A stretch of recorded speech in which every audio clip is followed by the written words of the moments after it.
Hey friends, tonight we're not riding into battle or sneaking through castle halls. We're stepping into something far more unsettling.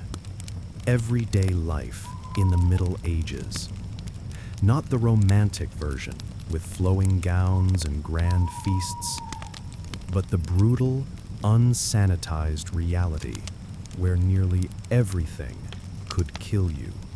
Your job, your food, your neighbors, even your own doctor. You might think you'd survive a day in medieval Europe, but trust me, there's a reason so few did. Boiling oil, rotten grain, trial by fire, or just a cough that didn't go away. If you enjoy these quiet walks through history's forgotten corners, a quick like or a subscribe means more than you know. And hey, I'd love to hear where you're listening from. Drop a comment with your city and what time it is there. Always fun watching this sleepy little community stretch across the globe. Now, dim the lights, maybe let a soft fan hum in the background, and let's settle in for tonight's journey. Because once upon a time, death didn't come with fanfare. It came with moldy bread, bad luck, or the wrong word in front of the wrong priest. Let's begin.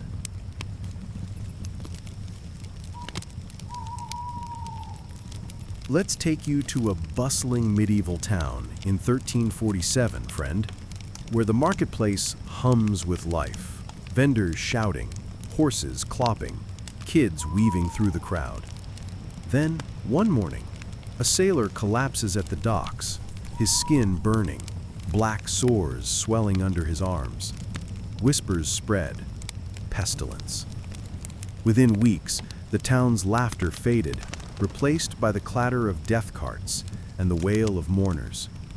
This is the Black Death, a silent killer that turned Europe into a graveyard. But it wasn't alone. Other plagues like smallpox and tuberculosis stalked the Middle Ages too, claiming lives just as ruthlessly. Let's talk about why these diseases struck so hard, who they took, and how people tried to outrun them. The Black Death, which hit between 1347 and 1351, was a monster born of a tiny bacterium called Yersinia pestis.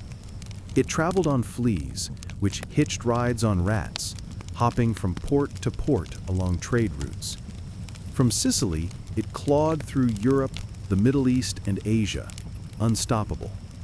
Nobody back then knew about germs. They blamed bad air, angry gods, or cursed stars. You'd feel a fever first, then chills, and soon those awful black buboes would appear, oozing and painful. Some died in days, others lingered, coughing blood if the plague turned to their lungs. Other diseases were just as cruel. Smallpox covered you in sores, killing kids especially fast. Tuberculosis wasted you away slowly, stealing your breath over months. These plagues thrived because medieval life was a perfect storm for them. Towns were filthy, sewers overflowed, people lived packed together, and nobody washed their hands thinking it saved them. A single flea bite or cough could doom a village. Who did these diseases take? Everyone, really. No one was safe, from the poorest peasant to the grandest king. A farmer in a muddy hut, a merchant in a fine house, a monk in a monastery, all could wake up sick and be gone by weekend. But the poor got hit hardest. They lived in cramped, damp homes, barely eating enough to stay strong. Malnutrition made their bodies easy prey. In cities like London or Florence, where people squeezed into narrow streets, the plague spread like fire through straw. The rich might have more food or cleaner homes, but fleas didn't care about velvet robes or gold rings. Even popes and princes fell. Pope Clement VI lost half his court in Avignon. Kids and the elderly were especially vulnerable, their bodies too weak to fight. Yet, in a grim twist, the plague's randomness was its terror. No one knew who'd be next. So, how did people react? Nobody wanted to die, but fighting an invisible enemy was like swinging at shadows. Many tried to run. In Paris or Venice, as soon as the plague's shadow loomed, families grabbed what they could and fled to the countryside. They thought open fields and fresh air might save them, but the plague followed, hiding in their clothes or the rats in their carts. A chronicler in Siena described refugees arriving in villages only to find them already dead, houses empty, livestock wandering. Some towns barred outsiders, posting guards or sealing gates, but it rarely worked. The disease was already inside. Others turned to faith, believing the plague was God's punishment. Churches swelled with people praying, clutching crosses, or joining pilgrimages to holy sites, hoping repentance would spare them. In some places like Germany, groups called flagellants marched, whipping themselves to show sorrow for humanity's sins, their blood a plea for mercy. A few tried stranger things, wearing amulets, burning herbs, or avoiding baths, thinking water opened their skin to the sickness. But if you were infected, survival was a long shot. The plague didn't negotiate. As the death carts rolled on, people's desperation grew. You can imagine the panic, checking your skin for sores, jumping at every sneeze. Some locked themselves in their homes, refusing to open the door even for family. Others cared for the sick, risking their own lives, only to fall themselves. The plague tested courage and fear in equal measure, and not everyone passed. But what happened next? The scale of the loss, the search for answers, and the way society bent under the weight of it. That's where our story heads now. The plague didn't just slip through towns like a thief. It left them hollow, with streets quiet and homes abandoned. We've seen how it struck, who it took, and how people tried to outrun it. But now let's look at the wreckage it left behind. How many lives did it claim? What did people do to stop it when they didn't even know what they were fighting? And how did the fear and loss twist the way they saw each other?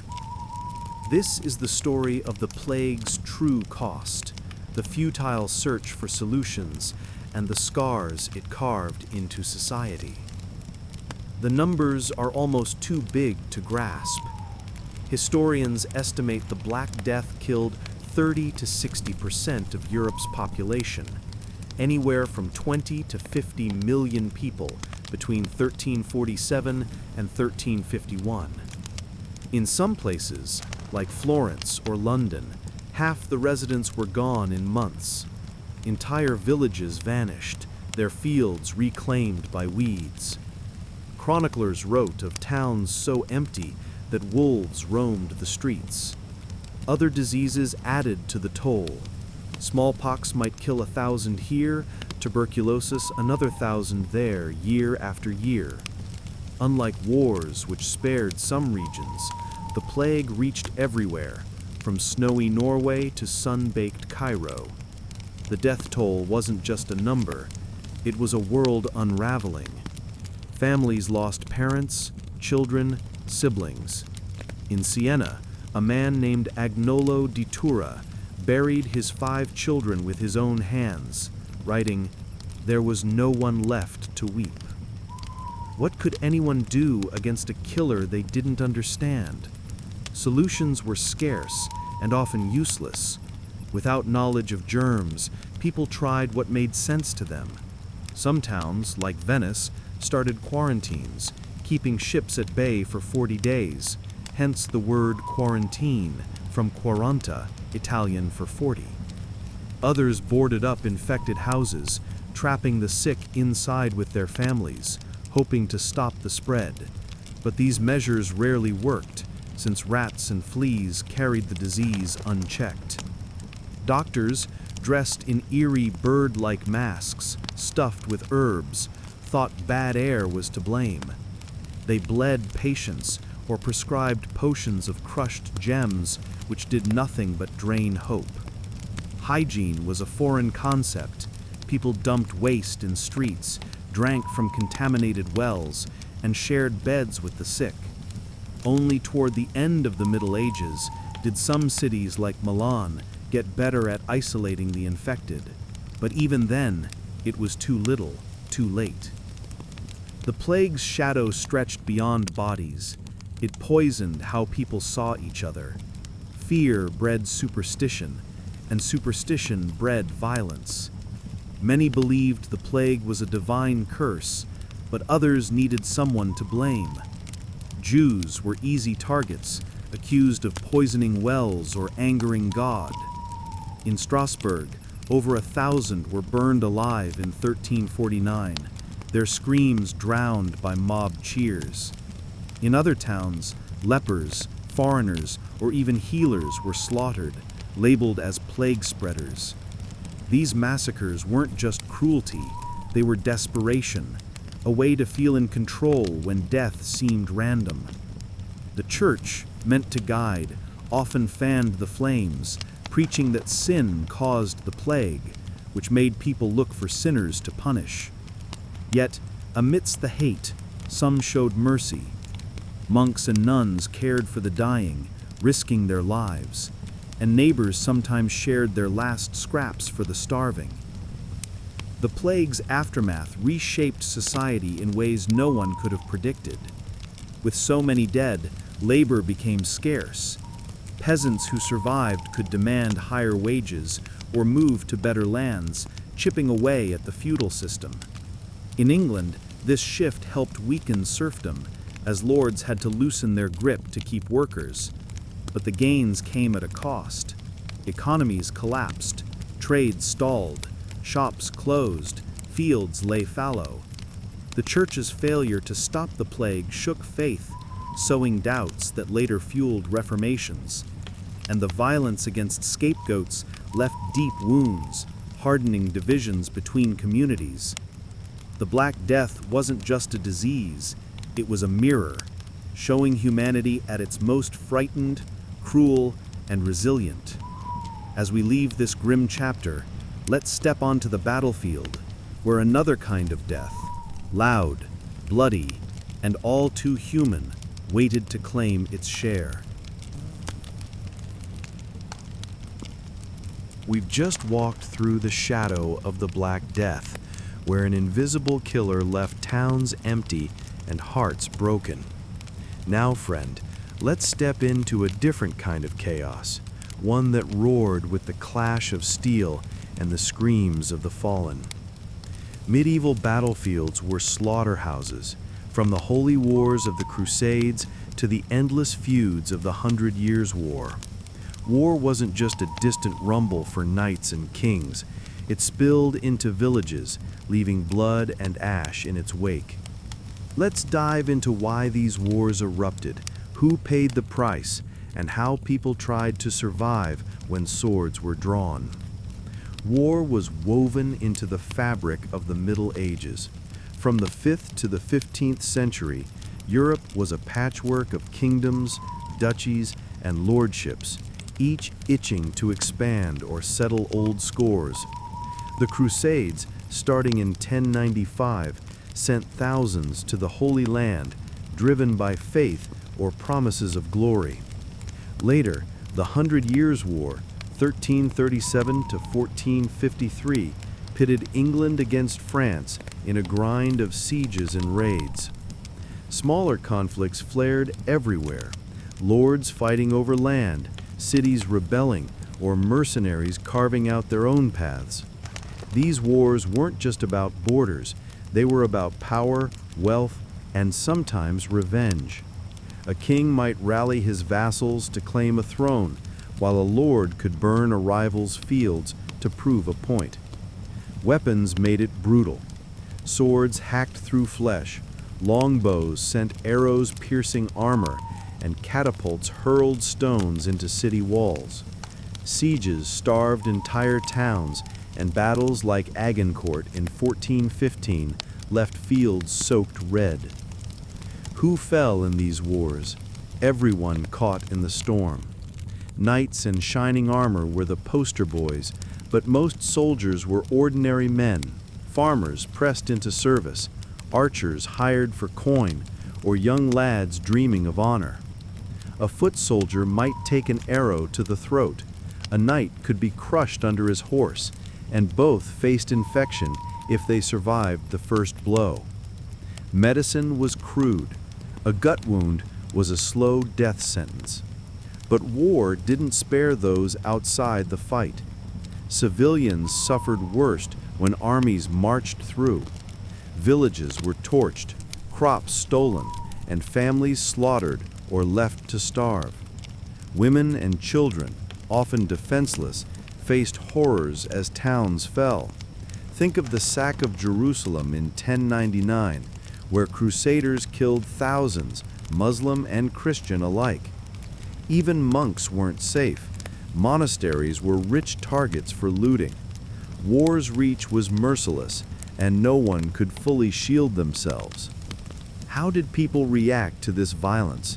Few wanted to die, but choices were slim. Soldiers, bound by feudal oaths or conscription, had to fight or face execution for desertion. Some charged into battle, fueled by loyalty or the promise of plunder. Others hesitated, only to be cut down in the chaos. A few tried to flee. Chroniclers tell of men hiding in forests or slipping away at night, but deserters risked hanging if caught. Civilians had it worse. When an army approached, some villagers fled to woods or hills, clutching what little they could carry. Others barricaded themselves in churches or castles, praying for mercy. But mercy was rare. During sieges, like at Antioch in 1098, starvation forced people to eat leather or worse, and surrender often meant slaughter anyway.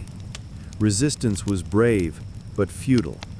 Peasants with pitchforks stood no chance against armored knights.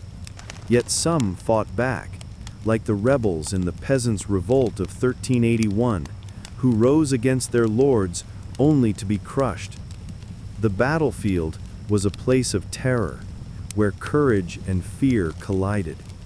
Imagine standing in a shield wall, heart pounding, knowing one misstep could end you, or hiding in a cellar as hooves thunder overhead, praying the soldiers pass by. War didn't just kill, it tested what it meant to be human. But the true cost, the lives lost, the attempts to stop the bloodshed, and how it shaped the world, that's what we'll uncover next. The battlefield screams still echo in our ears, soldiers falling, villages burning, and no one spared from war's wrath. Now, let's step back and ask, how many lives did these wars claim? And was there any way to stop the carnage? And what did it mean for a society that glorified swords while mourning its dead? This is about the toll of medieval warfare, the fleeting hopes for peace, and how it left scars on hearts and lands alike. The numbers are staggering, though exact counts are lost to time. Major conflicts like the Crusades, spanning 2 centuries, likely killed millions, soldiers, pilgrims, and locals in the Holy Land. The 100 Years' War ground down England and France, with battles like Crécy costing thousands in a single day. Smaller feuds and raids added to the toll, as did the famines and plagues that followed when armies wrecked crops and trade. Chroniclers describe fields littered with bodies, rivers choked with the dead. Civilians bore the brunt. Entire towns, like Béziers in 1209, were wiped out during the Albigensian Crusade, with tens of thousands massacred. These weren't clean battles. They were waves of destruction, sweeping away soldiers and innocents alike. Could anything have stopped this bloodshed? Peace was a dream, But reality was stubborn. Treaties, like the Peace of Bretigny in 1360, paused the Hundred Years' War, but they rarely lasted. Kings and lords were too eager to reclaim lost lands or settle grudges. The church tried to intervene, preaching truces or threatening excommunication, but even holy words faltered when gold or glory was at stake. Some lords fortified their castles, hoping to deter attacks, while cities built walls to keep armies out. But these defenses often failed. Siege engines smashed stone, and starvation broke resolve. Diplomacy was another tool, with marriages sealing alliances, but these too crumbled when ambition flared. The feudal system itself fueled war, tying men to lords who demanded loyalty and blood. Without a way to break that cycle, peace remained a whisper in a storm. Society's view of war was a tangled mess of pride and pain. For knights and nobles, battle was a path to honor. Songs and tapestries glorified heroes like Richard the Lionheart, painting war as a noble quest. Young men dreamed of knighthood, of proving themselves with a sword. Yet for most, war was a nightmare. Peasants dreaded the call to arms, knowing they'd leave their fields for a muddy grave. Villagers lived in fear of raids, their lives upended by lords' quarrels. The church added another layer, blessing crusaders as holy warriors while urging peace at home, a contradiction that confused more than it guided. War's aftermath left deep wounds. Widows and orphans struggled to survive, towns rebuilt only to be burned again, and veterans, scarred or maimed, wandered as beggars. Yet war also reshaped society. The need for soldiers empowered mercenaries, and losses from battles like those after Bannockburn in 1314 forced lords to rethink their grip on power, paving the way for change. War's legacy was a paradox. It broke lives but built legends. It drained kingdoms but sparked shifts, like the rise of professional armies or stronger monarchies.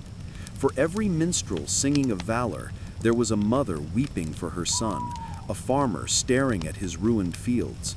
The Middle Ages wore war like a crown of thorns, glorious to some, agonizing to most. As we leave the battlefield's blood behind, let's turn to another kind of death, one dealt in the name of justice, where fire and rope claimed lives under the watchful eyes of the crowd. We've left the battlefield's chaos, where swords sang and lives were lost for glory or greed. Now, friend, let's shift to a different kind of death, one cloaked in the name of justice. Imagine a 14th century town square, the air heavy with whispers and dread, as a bound figure is led to a gallows or stake. In the Middle Ages, punishment wasn't just about righting wrongs. It was a spectacle, a warning, and often a death sentence.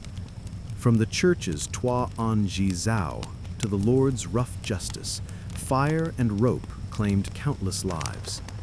Let's dive into why these punishments were so brutal, who they targeted, and how the condemned faced their final steps. Punishments in the Middle Ages were designed to control a world teetering on the edge of chaos. Secular lords enforced order with swift public executions. Thieves swung from gallows, murderers faced the axe, and poachers might be torn apart by horses in a gruesome display called drawing and quartering. But the church's toi en gisao, especially from the 13th century onward, brought a new kind of terror. Heretics, anyone daring to question church doctrine, could be burned alive. Their deaths meant to purify their souls and scare others into submission. By the 15th century, witch hunts added fuel to the flames, targeting those accused of sorcery, often based on flimsy gossip or personal grudges. These punishments weren't just about crime, they were about power. A lord might hang a peasant to protect his lands, while the church burned a scholar to silence ideas that threatened its grip. The methods were merciless: burning was a slow, agonizing death. Hanging could choke for minutes, and torture often came first to wring out confessions, true or not. Who were the victims? Anyone could fall under the executioner's shadow, but some were easier targets. Common criminals, thieves stealing bread, bandits robbing travelers, filled the gallows, often desperate folk pushed to crime by poverty. The Inquisition's net was wider, catching those labeled heretics, like the Cathars in 13th century France, whose beliefs challenged the Church's authority. Thousands were slaughtered in crusades or burned after trials. Later, women became prime targets in witch hunts, especially midwives, healers, or anyone who seemed strange. A woman like Joan of Arc, burned in 1431, died as much for politics as for faith, her trial a tangle of theology and power plays. The poor were most vulnerable, lacking the wealth or connections to escape. Nobles might buy their way out with bribes, but a peasant accused of heresy had no such luck. Even children could face the noose for theft or rebellion, their youth no shield against a society that prized order over mercy. How did the condemned respond? Nobody wanted to die, but the odds were stacked against them. Some fought with words, like scholars who stood before Inquisition tribunals, arguing their innocence with logic or scripture. It rarely worked. Zeal trumped reason. Others tried to flee, slipping into forests or across borders, but the Church's reach was long, and betrayal was common. Accused witches, tortured until they confessed, might beg for mercy, only to find the stake waiting. Many turned to faith, clutching crosses or whispering prayers as the flames rose, hoping death would lead to salvation. Resistance was rare, but not unheard of. Groups like the Lawlers in England preached defiance, only to be hunted down. For most, the walk to execution was a lonely one, their pleas lost in the crowd's jeers or prayers.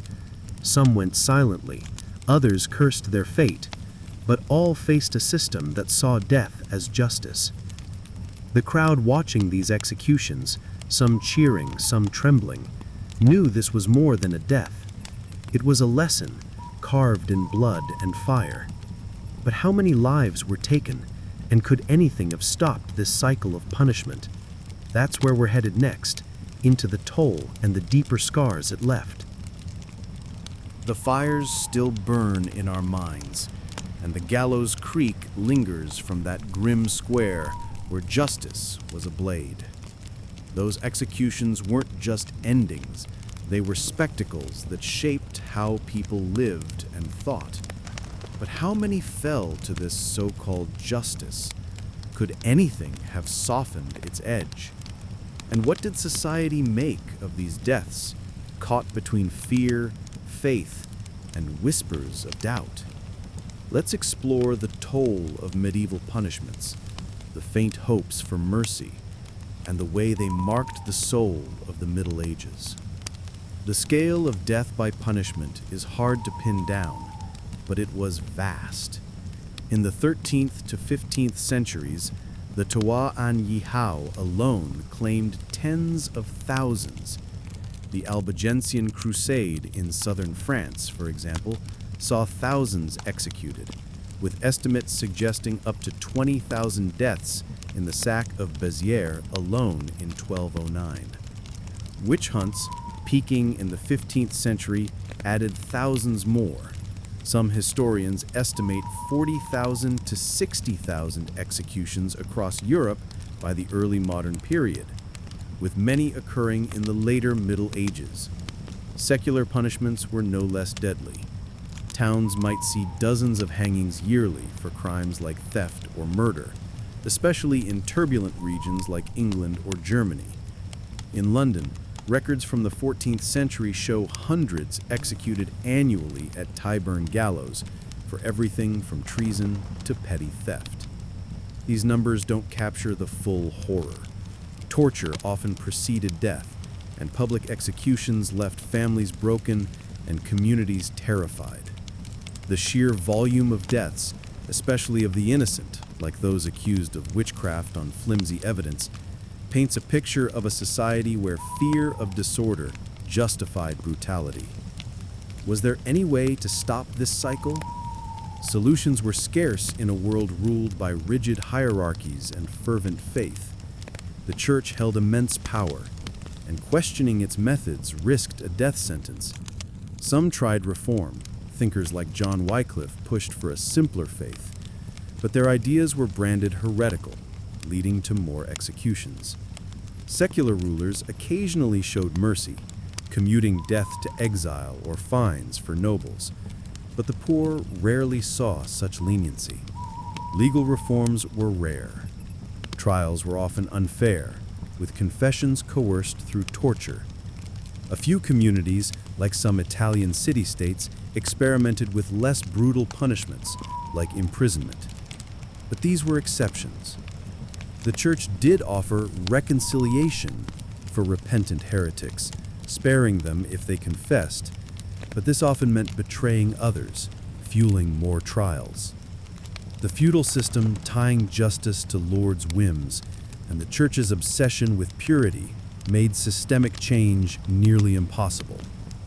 Any push for fairness, like the Lollard movement, was crushed swiftly, its leaders burned or beheaded.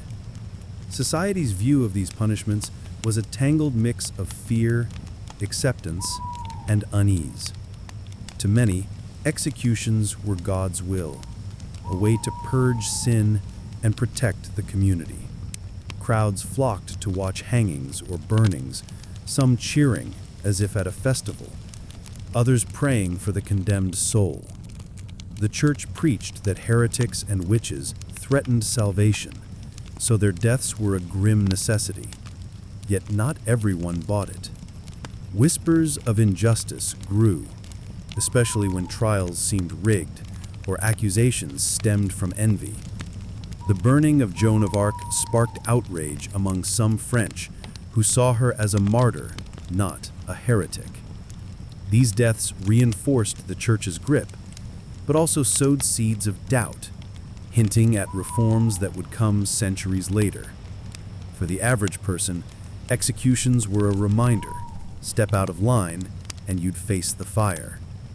But for some, they were a spark of resistance, a quiet question of whether justice could be so cruel. These executions left a legacy of fear and control, but also of change. The brutality of the Inquisition and witch hunts fed into later calls for reform, like the Renaissance push for reason over zeal. As we leave the gallows' shadow, let's turn to another kind of death, one born of hunger, slow and relentless, that struck the vulnerable in the quiet of their homes.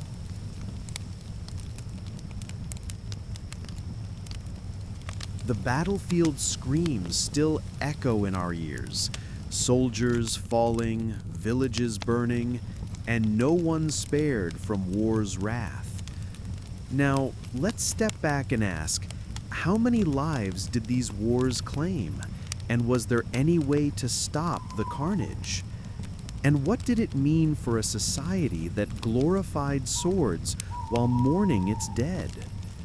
This is about the toll of medieval warfare, the fleeting hopes for peace, and how it left scars on hearts and lands alike. The numbers are staggering, though exact counts are lost to time. Major conflicts like the Crusades, spanning 2 centuries, likely killed millions: soldiers, pilgrims, and locals in the Holy Land. The 100 Years' War ground down England and France, with battles like Crécy costing thousands in a single day. Smaller feuds and raids added to the toll, as did the famines and plagues that followed when armies wrecked crops and trade. Chroniclers describe fields littered with bodies, rivers choked with the dead. Civilians bore the brunt. Entire towns like Béziers in 1209 were wiped out during the Albigensian Crusade, with tens of thousands massacred. These weren't clean battles. They were waves of destruction, sweeping away soldiers and innocents alike. Could anything have stopped this bloodshed? Peace was a dream, but reality was stubborn. Treaties, like the Peace of Bretigny in 1360, paused the Hundred Years' War, but they rarely lasted. Kings and lords were too eager to reclaim lost lands or settle grudges. The church tried to intervene, preaching truces or threatening excommunication, but even holy words faltered when gold or glory was at stake. Some lords fortified their castles, hoping to deter attacks, while cities built walls to keep armies out. But these defenses often failed. Siege engines smashed stone, and starvation broke resolve. Diplomacy was another tool, with marriages sealing alliances, but these too crumbled when ambition flared. The feudal system itself fueled war, tying men to lords who demanded loyalty in blood. Without a way to break that cycle, peace remained a whisper in a storm. Society's view of war was a tangled mess of pride and pain. For knights and nobles, battle was a path to honor. Songs and tapestries glorified heroes like Richard the Lionheart, painting war as a noble quest. Young men dreamed of knighthood, of proving themselves with a sword. Yet for most, war was a nightmare. Peasants dreaded the call to arms, knowing they'd leave their fields for a muddy grave. Villages lived in fear of raids, their lives upended by lords' quarrels. The church added another layer, blessing crusaders as holy warriors while urging peace at home, a contradiction that confused more than it guided. War's aftermath left deep wounds. Widows and orphans struggled to survive. Towns rebuilt only to be burned again, and veterans, scarred or maimed, wandered as beggars. Yet war also reshaped society. The need for soldiers empowered mercenaries, and losses from battles like those after Bannockburn in 1314 forced lords to rethink their grip on power, paving the way for change. War's legacy was a paradox. It broke lives, but built legends. It drained kingdoms, but sparked shifts like the rise of professional armies or stronger monarchies. For every minstrel singing of valor, there was a mother weeping for her son, a farmer staring at his ruined fields. The Middle Ages wore war like a crown of thorns, glorious to some, agonizing to most. As we leave the battlefield's blood behind, let's turn to another kind of death, one dealt in the name of justice, where fire and rope claimed lives under the watchful eyes of the crowd. The struggle against hunger was a desperate dance, families scavenging, praying, or rebelling to see another day. But famine's toll wasn't just in empty stomachs. It was in the lives lost, the fragile efforts to hold it back, and the way it reshaped how people saw their world. Let's look at how many fell, what was done to stem the tide, and what society made of this silent, relentless killer. The death toll from famine was immense, though exact counts are lost to time. The Great Famine of 1315 to 1317 likely killed 5 to 10% of Europe's population, millions across England, France, and the Low Countries. In hard-hit regions like Flanders, entire villages vanished, their bodies buried in shallow pits or left where they fell. Smaller famines, sparked by a bad harvest or war's disruptions, claimed thousands more each year. Chroniclers like John of Troclo wrote of towns where the dead outnumbered the living, streets choked with corpses. Hunger didn't just kill directly, it weakened bodies, inviting diseases like dysentery or scurvy to finish the job. The loss went beyond numbers. Families shattered, communities crumbled, and survivors carried the grief of empty cradles and silent hearths. Could anything have stopped this suffering? Solutions were scarce in a world tethered to nature's whims. Some lords opened their granaries, sharing grain with tenants, but most guarded their stores, prioritizing their own tables. Monasteries offered alms, feeding crowds at their gates, but their supplies often ran dry. Cities like Florence tried to control food prices or import grain, but banditry and poor roads made delivery a gamble. Better farming, crop rotation, irrigation, or larger granaries could have helped, but medieval agriculture was basic, relying on a few staples like wheat or rye. The church urged charity, preaching that feeding the hungry pleased God, but donations waned when all were starving. Some villages pooled their last scraps, but survival often meant turning away the desperate. Without centralized aid or modern tools, famines were endured more than fought, their end hinging on a good harvest or milder weather. Society viewed famine through a lens of faith and fear. Many saw it as God's punishment, a call to repent for sins like greed or sloth. Churches filled with villagers praying for relief, their voices rising over growling stomachs. Priests preached patience, promising salvation for those who endured. But hunger also sparked anger. Peasants, pushed to the brink, sometimes rose up, like in the English revolts of 1381, blaming lords for hoarding while they starved. These rebellions were crushed, but they shook the feudal order. Famine's aftermath brought change. Labor shortages gave survivors leverage to demand higher wages or freedom, weakening serfdom in places like England. The church's failure to ease suffering fueled doubts, planting seeds for later reforms. For most, famine was a grim lesson. Hoard when you can, share if you dare, and pray the fields bloom again. Famine's scars ran deep, breaking bodies but bending history. It exposed life's fragility and inequality's weight, while nudging society toward change. As the empty fields fade, a new kind of death waits, one sparked by chance, where a misstep or spark could end a life in a heartbeat.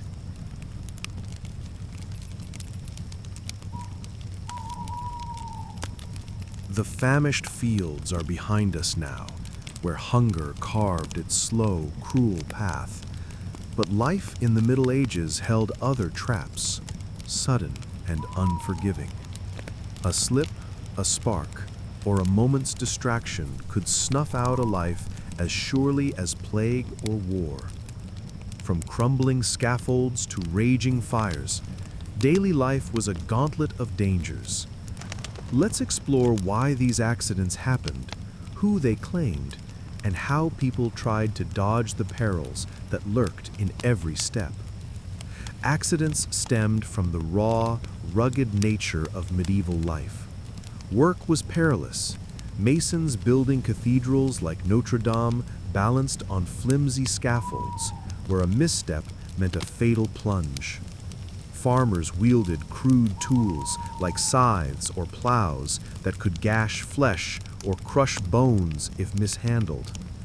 In villages, open hearths sparked fires that devoured thatched homes in minutes, especially in dry summers.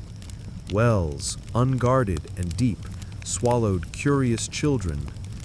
Travel was no safer.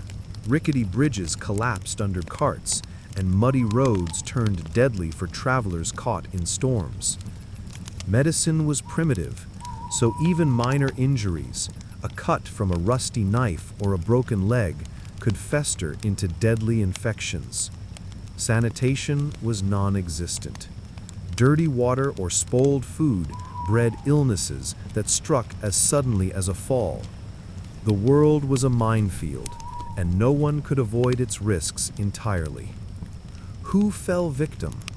Laborers bore the heaviest toll. Masons, carpenters, and smiths faced constant danger.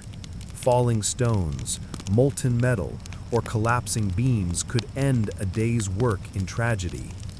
Farmers, toiling with sharp tools or unruly oxen, risked gashes or trampling. Women, tending hearths or fetching water, faced burns or drowning. Children, curious and carefree, were especially vulnerable. Running through workshops, climbing trees, or playing near rivers often led to disaster. The poor, living in cramped, flimsy homes, had little protection from fires or floods. Wealthier folk weren't immune. Nobles might die in hunting accidents or fall from horses, but their better food and shelter gave them an edge. Still, a knight's broken arm could turn septic as easily as a peasant's. Accidents didn't discriminate by rank, but they hit hardest where life was already precarious. Could people dodge these dangers? Few accepted fate without a fight. Laborers tried to stay sharp. Masons tied ropes to steady themselves. Farmers handled tools with care, but exhaustion or haste often betrayed them. Villagers built homes away from rivers to avoid floods, but dry seasons brought fire risks instead. Parents watched children closely, but a moment's distraction was enough for tragedy. Some wore charms or prayed to saints like Saint Christopher for protection, believing faith could ward off harm. Running wasn't an option when danger was woven into daily tasks. Quitting work meant starvation, so laborers pressed on, hoping for luck. When accidents struck, people acted fast, pulling a friend from a fire or binding a wound. But without proper care, survival was a gamble. A carpenter might limp home after a fall, praying his leg would heal, while a mother doused a burn with ale, hoping it wouldn't fester. These efforts were brave, but often futile, against a world stacked with hazards. The perils of daily life left scars, broken bones, charred homes, and lives cut short in a moment's misstep. But when accidents struck, people didn't just stand by. They reached for whatever help they could find, however feeble. How many fell to these sudden blows? Could anything have saved them? And what did society make of deaths so ordinary yet so relentless? Let's trace the toll of these mishaps, the fragile efforts to mend them, and the way they shaped a world where danger was ever present. Counting the dead from accidents is tricky. Medieval records rarely tracked a mason's fall or a child's drowning, but the toll was heavy. In bustling cities like London, construction on cathedrals or castles claimed dozens yearly. Falls from scaffolds or crushed limbs were common. Villages lost farmers to tool mishaps or animal kicks, perhaps hundreds annually across regions like England or France. Fires were especially deadly. A single blaze could wipe out a street, killing scores, as seen in Rouen Great Fire of 1200. Children's accidents, falls into wells or burns from hearths, likely numbered in the thousands each year, their small bodies no match for the world's hazards. Infections from minor wounds added to the count, turning a cut into a death sentence. These losses, scattered and uncounted, were a steady drumbeat, claiming lives as surely as plagues or wars. Could these deaths have been prevented or treated? Medieval medicine offered little hope. Healers, often village women or monks, used herbs like yarrow for wounds or willow bark for pain, but these rarely stopped infections.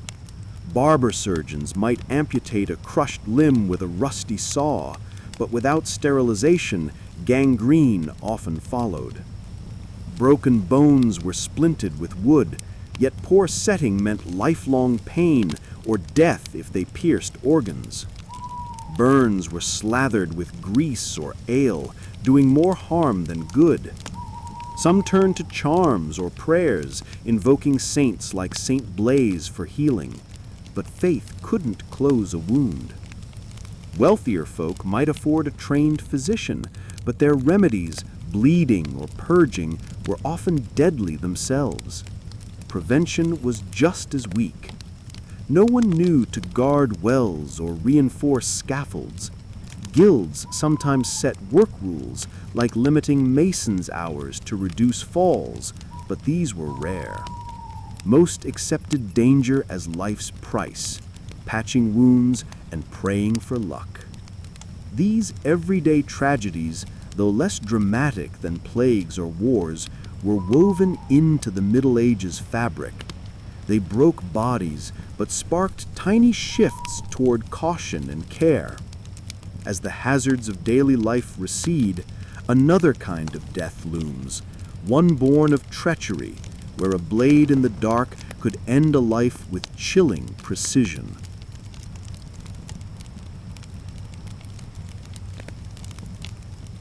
The perils of daily life, with their sudden falls and fires, fade into the shadows now.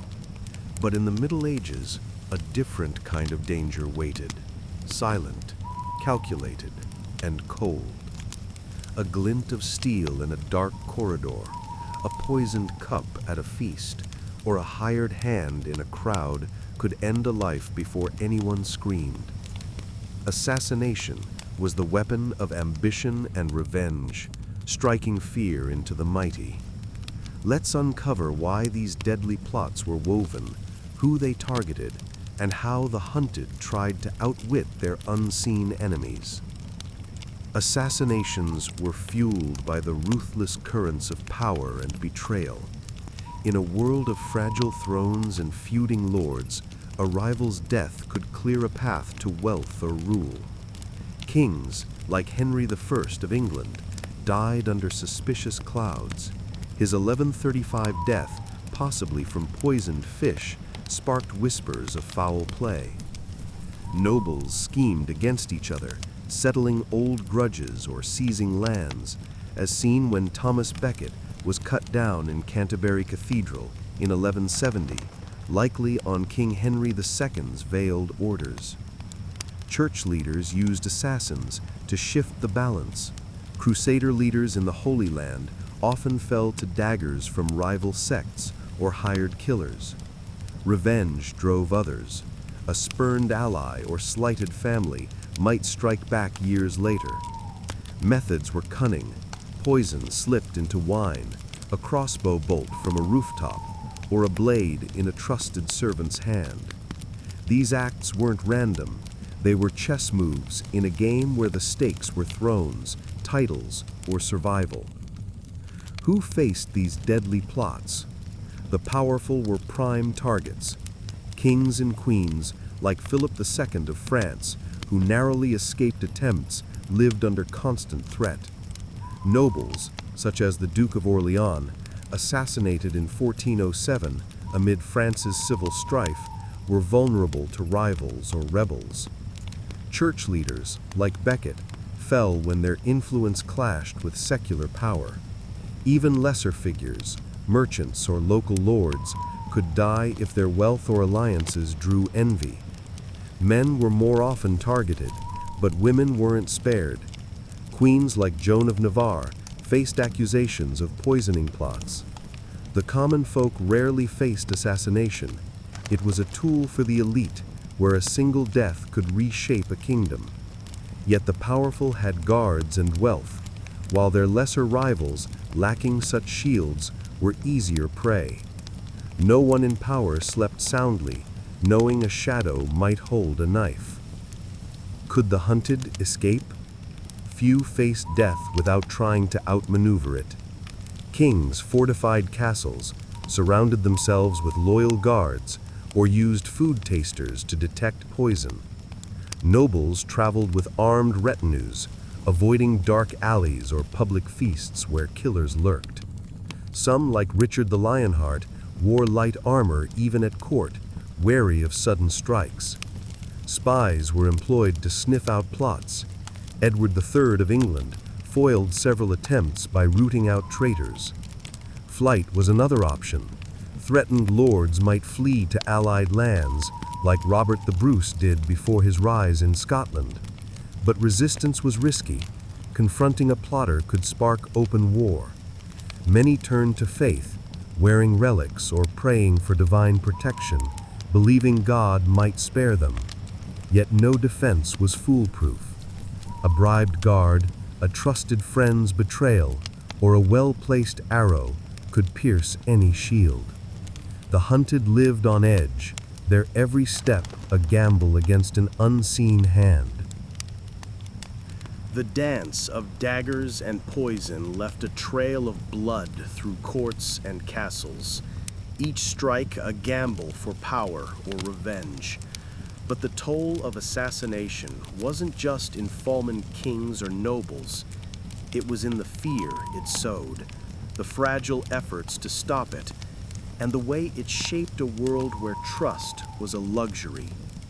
Let's trace how many fell to these plots, what was done to curb them, and what society made of a death so personal yet so political. The number of assassinations is hard to tally. Many went unrecorded or masked as accidents.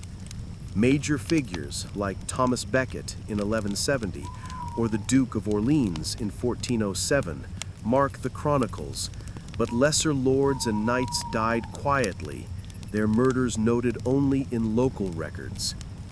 Historians estimate dozens of high-profile killings per century in Europe, with hundreds more among minor nobles or merchants. In volatile regions like Italy's city-states, where families like the Medici clashed, assassinations were almost routine. Think of the Pazzi conspiracy in 1478, which nearly toppled Florence's rulers. The Crusader states saw similar bloodshed, with leaders like Conrad of Montferrat slain in 1192 by shadowy sects. Each death rippled, sparking wars, rebellions, or power grabs, amplifying the toll beyond the initial victim. A single dagger could cost thousands of lives in the chaos that followed. Could these plots be stopped? Prevention was a game of wits, but the odds favored the killer. Kings employed spies to unearth conspiracies. Edward I of England used informants to foil attempts on his life. Castles were fortified with secret passages for escape, and guards were vetted for loyalty, though bribes often swayed them. Food tasters risked their lives to detect poison, and some rulers, like Louis XI of France, lived in near isolation, trusting no one. Diplomacy aimed to soothe rivalries. Marriages or treaties bound factions, but these were fragile. The Church condemned assassination, threatening excommunication, but ambition often outweighed fear of hell. Punishing plotters was tricky. Executing a traitor, like those behind the 1326 attempt on Edward II, could deter others but also spark revenge. No solution was airtight. Betrayal could come from a brother or a best friend, and a determined assassin rarely failed. Society viewed assassination with a mix of horror and fascination. To the Church, it was a sin, a violation of God's order. Yet clerics, like Becket's killers, were sometimes hailed as heroes by their allies. Common folk, far from the courts, heard tales of murdered kings through ballads, seeing them as divine justice or noble tragedy. Nobles lived in dread, their every feast shadowed by suspicion, yet some admired the cunning of a well-planned strike. Assassinations reinforced power's fragility. When a king fell, it shook thrones across Europe. They also fueled change. The murder of a tyrant, like England's Richard II in 1400, could shift dynasties or spark reforms. But for most, assassination was a grim reminder. Power came at a price, and no crown was worth a life spent looking over one's shoulder.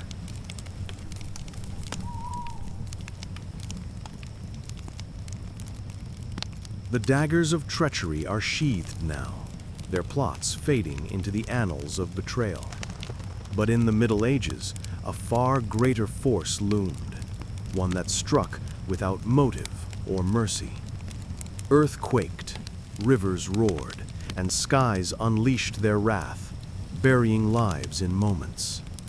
From the Lisbon earthquake of 1321 to the devastating floods of the North Sea, natural disasters reshaped landscapes and lives. Let's delve into why these calamities struck, who they swept away, and how people tried to outrun nature's unrelenting power. Natural disasters were born from the restless earth and untamed elements. Earthquakes, like the one that rattled southern Italy in 1349, cracked open the ground, toppling homes and churches. Floods were common scourges. Rivers like the Rhine or Seine overflowed after heavy rains, drowning villages in muddy torrents. Storms battered coasts, with gales like the St. Marcellus flood of 1362 sweeping entire towns into the sea. Volcanic eruptions, though rarer, were catastrophic. Vesuvius stirred in the 6th century, blanketing nearby settlements in ash. Droughts scorched fields, sparking famines that weakened bodies before the next disaster hit. Medieval people had no science to predict these events. Seismology or meteorology were centuries away. They saw comets or strange clouds as omens, but these offered no defense when the ground shook or waters rose. A fisherman might watch the horizon, unaware a storm was brewing, while a villager slept as the earth began to rumble. Who fell to nature's wrath? No one was spared, but some were more exposed. Coastal dwellers, like those in the Low Countries, faced relentless floods. Thousands drowned when dikes failed under storm surges.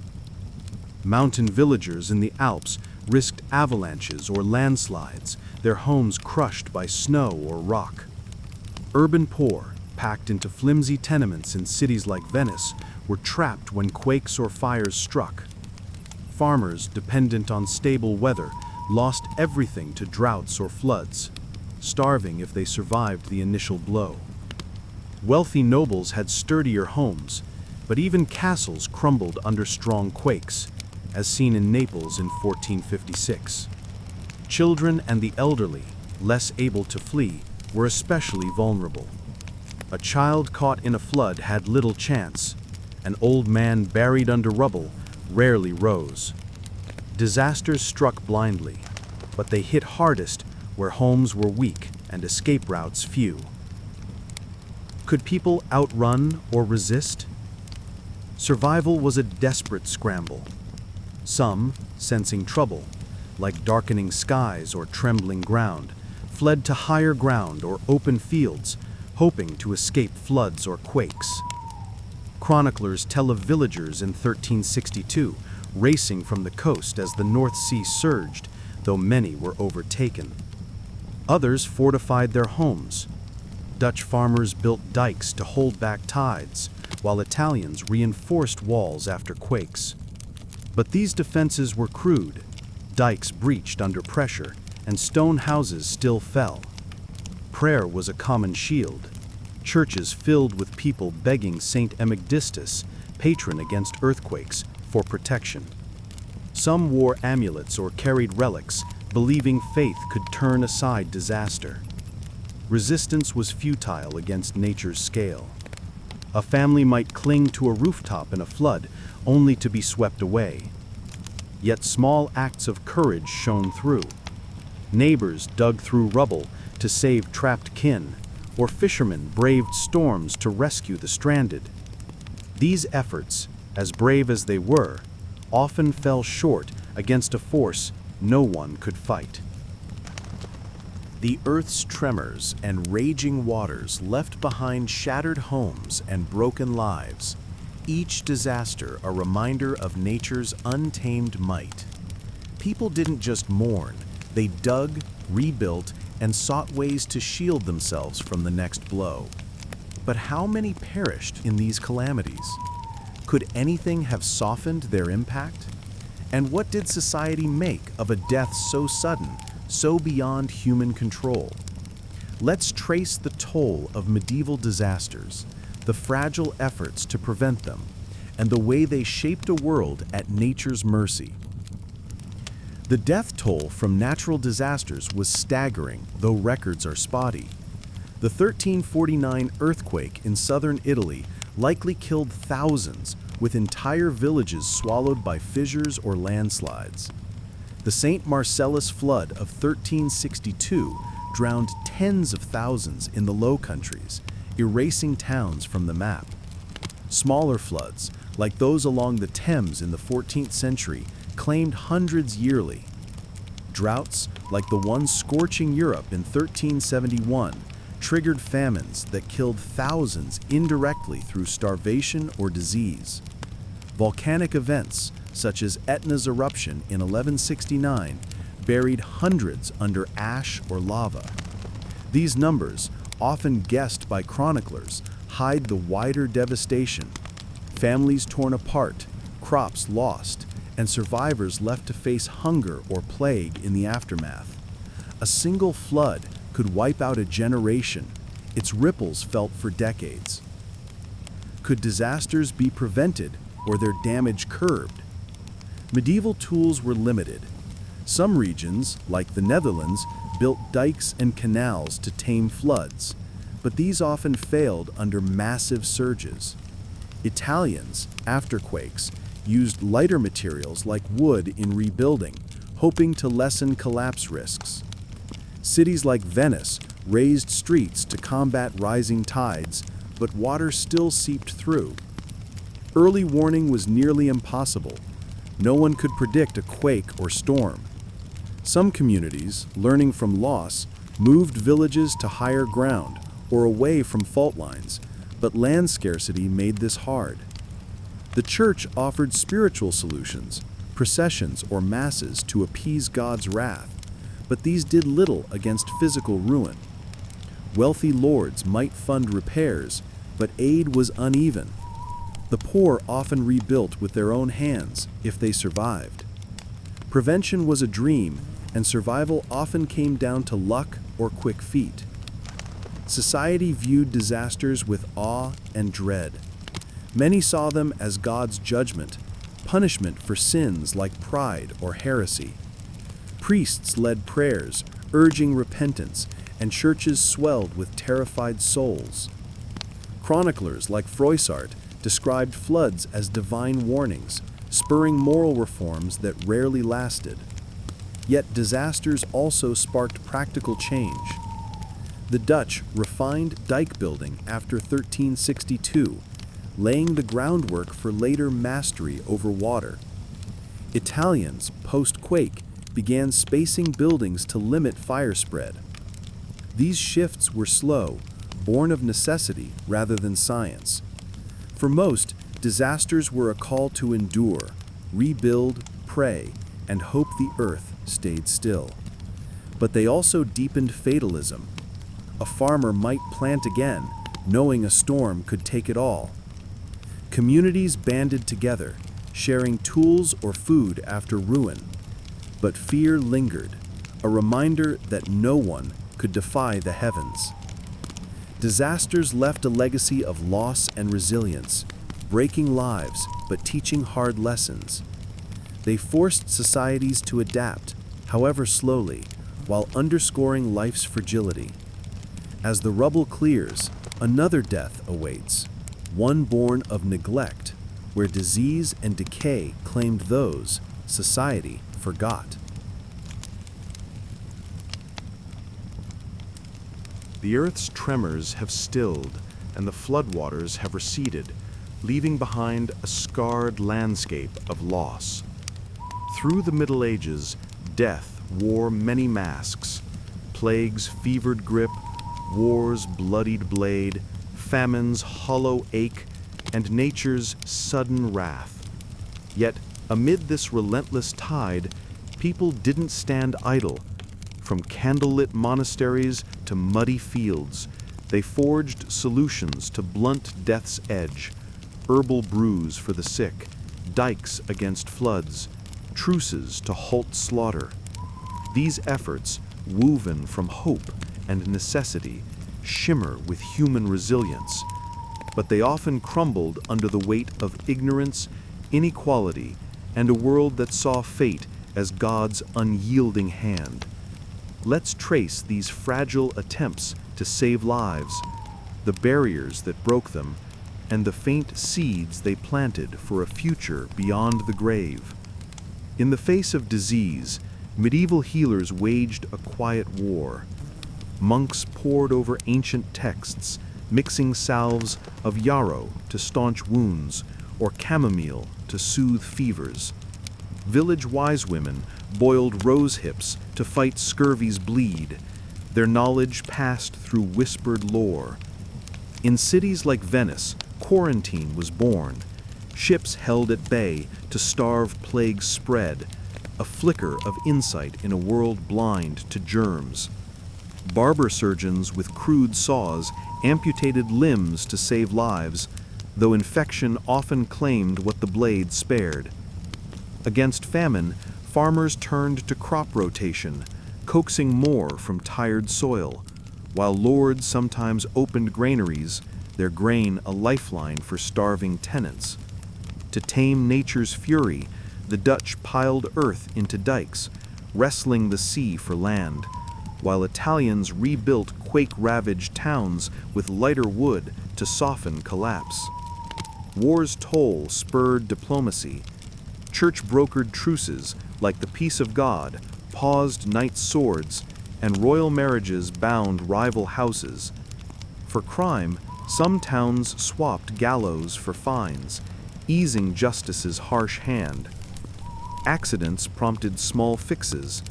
Guilds banned night work to curb falls, and wells gained covers to save wandering children. These solutions, though scattered, pulse with a stubborn will to endure. Yet, each step forward met a wall of limits. Medicine was a gamble. No one knew bacteria lurked in dirty water, or fleas carried death. Bloodletting, meant to balance humors, often drained life faster than fever, and herbal doses were as much art as cure. Quarantine, though clever, trapped healthy with sick when families shared cramped homes. Sanitation was a dream. London streets swam with waste, and wells doubled as sewers. Famine relief faltered. Lords hoarded while peasants begged, and new crops like beans spread too slowly to save the hungry. Dikes breached under storm surges, and wooden homes burned as easily as they stood. Truces dissolved when greed outshone peace, and marriages sparked wars when love soured. Justice stayed brutal where fear ruled. Heretics burned despite pleas for mercy.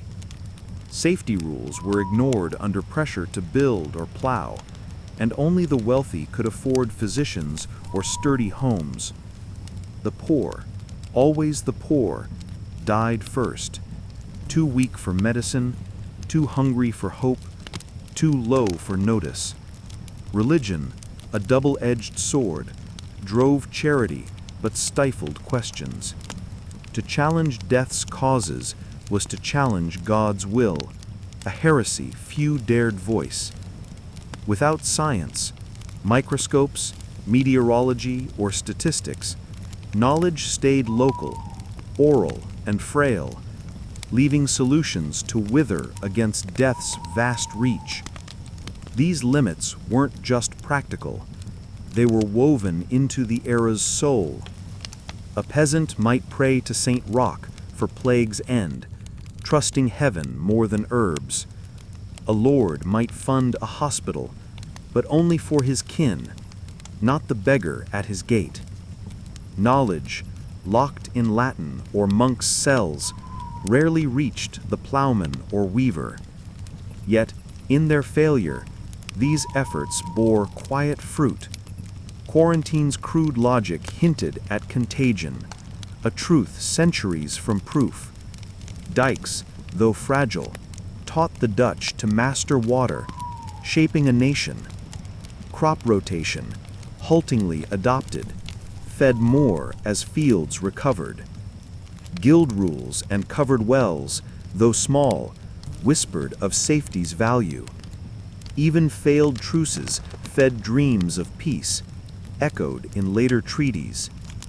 These sparks, dim in their time, lit paths to the Renaissance, where reason began to unravel death's mysteries. The Middle Ages' solutions were like candles in a gale, flickering, brave, but often snuffed out. They reveal a people who, despite darkness, reached for life. Their limits, born of a world not yet ready, remind us how far we have come and how fiercely they fought to simply survive. The candles of medieval ingenuity, though dim, burned with a stubborn hope against death's many forms. Yet beyond the herbs, dikes, and truces, there lies a deeper story, not of how people fought to live, but of how they made sense of dying. In the Middle Ages, death was no mere end. It was a mirror reflecting faith, fear, and humanity's search for meaning. From cathedral sermons to peasant firesides, from noble crypts to unmarked graves, every soul faced the same reaper, but through wildly different lenses. Let's weave through the tapestry of perspectives, religious, social, cultural, and personal, that shaped how the medieval world saw its dead, mourned its losses, and found purpose in the shadow of mortality. For the Church, death was a doorway to divine judgment, a moment where souls faced eternity's scales. Priests preached that life was a trial, each sin a weight against salvation. Plague, famine, or war were God's wrath, they said, urging repentance to secure a heavenly seat. The Ars Moriendi, a guide to dying well, taught the faithful to confess, pray, and shun temptation in their final hours, promising peace beyond the grave. Saints like Saint Michael, weigher of souls, loomed large in prayers, their intercession a shield against hell's flames. Yet this view wasn't universal even among the devout. Monks, cloistered in scriptoria, might see death as a release from earthly toil, while villagers, clutching relics, feared purgatory's torments more than the grave. Heretics, like the Cathars, rejected the Church's dogma, embracing death as liberation from a corrupt world, their defiance earning them the stake. Religion didn't just explain death, it shaped how people lived, from alms given to ease a soul's passage, to crusades fought for eternal reward. But faith also bred dread. A mother burying her child might wonder if God's plan held mercy or only punishment. Society viewed death through the rigid lens of hierarchy, where rank dictated even the grave's embrace. Nobles met death with pomp. Knights fell in battle, their names carved in stone, their bodies entombed in crypts with effigies gazing skyward. Kings, like Edward III, were mourned with grand processions, their legacies sung by chroniclers. But peasants faced a humbler end. A farmer dead of famine might lie in a shallow pit, his name lost to the wind. The poor, dying in alleys or leper colonies, were often tossed into mass graves, their bones mingling without marker. This divide wasn't just practical, it was moral. The wealthy bought indulgences or funded chapels, believing coin could sway God's verdict, while the destitute relied on charity for a proper burial. Yet death's equality pierced this facade. Plague spared neither lord nor beggar, and a noble's tomb crumbled as surely as a pauper's ditch. Social status shaped mourning, but it couldn't cheat the worms. Culture, gave death a voice through art and story, turning terror into meaning. Gothic cathedrals, with their skeletal gargoyles and danse macabre frescoes, reminded all that death danced with king and clown alike. Manuscripts like the Book of Hours paired prayers with grinning skulls, urging the living to prepare. Ballads sang of fallen heroes, like Roland at Roncesvalles, their deaths a call to valor, while tales of ghosts, wandering moors warned of unshriven souls.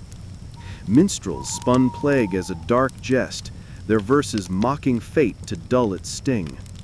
Funerary art, from noble effigies to village crosses, wove death into daily life, a constant whisper of mortality. Yet culture also offered solace. Communal wakes, where neighbors shared ale and stories, eased grief's bite. These works weren't mere decoration. They were a dialogue with death, a way to tame its shadow through beauty and song. On a personal level, death was a private storm of grief, fear, and hope. A mother cradling her plague-stricken child felt a loss no sermon could soothe, her prayers a mix of love and despair. A soldier facing the axe for desertion might curse his fate or clutch a cross, seeking peace in his final breath. A leper, shunned and wasting, bore a lonely end, their thoughts unrecorded but no less human. These silent voices, lost to history, carried the weight of death's intimacy. Some found courage, a father giving his last bread to his kin, knowing he'd starve. Others sank into despair, their suicides a sin the church condemned but couldn't erase. Personal encounters with death defied tidy narratives. They were raw, messy, and deeply human, shaped by love, guilt, or the simple ache to be remembered. These perspectives, religious, social, cultural, and personal, didn't stand alone. They wove together, clashing and blending in every deathbed, every dirge. A noble's funeral might blend pious chants with worldly pomp, while a peasant's wake mixed tears with bawdy tales. Death was both universal and unique, a shared fate splintered by belief and circumstance. It drove people to pray, to build, to sing, to weep, revealing a world that, for all its brutality, sought meaning in its end.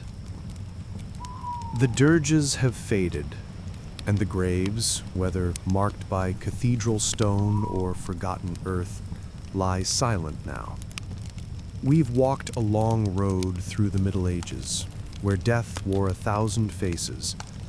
War's crimson tide, plague's fevered shadow, famine's hollow ache, the gallows creak, a mason's fatal fall, a dagger's glint, the earth's sudden roar, and the slow rot of neglect. Each claimed lives, broke hearts, and left scars on history's page. Yet, in their grim parade, they reveal more than loss. They unveil a people who, against relentless odds, clung to life, sought meaning, and sowed seeds for a world beyond their own. Let's gather these threads, each death, each struggle, each flicker of hope, and weave a final reflection on what they teach us about humanity's fragile, fierce dance with mortality. Our journey began on blood-soaked battlefields, where knights and peasants fell to swords and ambition, their deaths fueling sagas of valor or cries of waste. Disease followed, with plague's black hand sweeping millions into mass graves, a reminder of nature's unseen power. Famine gnawed at the vulnerable, turning bread into a dream and villages into ghosts, yet sparked rebellions and shifts that loosened feudal chains. Punishment, cloaked injustice, burned heretics and hanged thieves, its fire and rope a tool of control that also kindled doubts about righteousness.